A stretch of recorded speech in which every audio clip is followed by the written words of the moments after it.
மக்களே நம்ம இப்போ எங்கே இருக்கோம் அப்படின்னா நம்ம அண்ணாமலையோட பூர்வீக இடமான அண்ணாமலை இருக்கிற இடமா கருதக்கூடிய நம்ம திருவண்ணாமலை தான் வந்திருக்கோம்.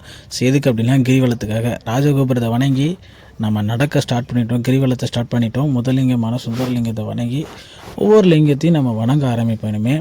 ஸோ நடக்கிறேன் 14 கிலோமீட்டர் நடக்கிறது அது ஸ்டார்டிங்கில் நல்லா தான் இருந்துச்சு. போக போக தான் அதோட வழி என்ன அப்படின்றது தெரிய வந்துச்சு.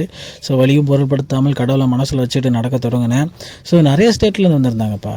ஸோ கர்நாடகா, ஆந்திரா அப்படின்னு சொல்லிட்டு தெலுங்கானா அப்படின்னு சொல்லிட்டு நிறைய ஸ்டேட்லேருந்து வந்திருந்தாங்க.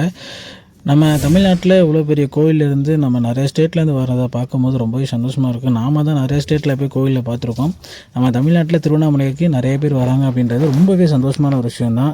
ஸோ நிறைய பேர் வந்திருக்காங்க. பட் இருந்தாலும் நிறையவே கன்ஃபியூஷன் அங்கே இருந்துச்சு.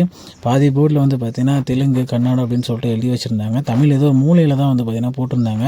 பட் அது கொஞ்சம் மனசு கொஞ்சம் கஷ்டமாக இருந்துச்சு. இருந்தாலும் அதையும் கொஞ்சம் மாற்றிருந்தால் நல்லா இருந்திருக்குன்னு நினைக்கிறேன். ஆனால் நல்ல மழையும் பொருட்படுத்தாமல் நிறைய பேர் வந்திருந்தாங்க. ஸோ போகிற நடுக்க நிறைய கோயில்கள் பார்த்திங்கன்னா இருந்துச்சு. நான் 2 வருஷத்துக்கு முன்னாடி போயிருந்தேன். இப்போ தான் ரீசெண்ட் டைமில் போனப்போ நிறைய கோயில்கள் பார்த்திங்கன்னா அவங்க கட்டிகிட்டு இருந்தாங்க. நிறையா கோயில் கட்டுறதுக்கு டொனேஷன் கேட்டுட்டு இருந்தாங்க. அதெல்லாம் பார்க்க நம்ம திருவண்ணாமலை கோயிலை பற்றி என்ன நினைக்கிறீங்க அப்படின்றத மனசார கமெண்ட் பண்ணிட்டு நம்ம சேனலை மறக்காமல் சப்ஸ்கிரைப்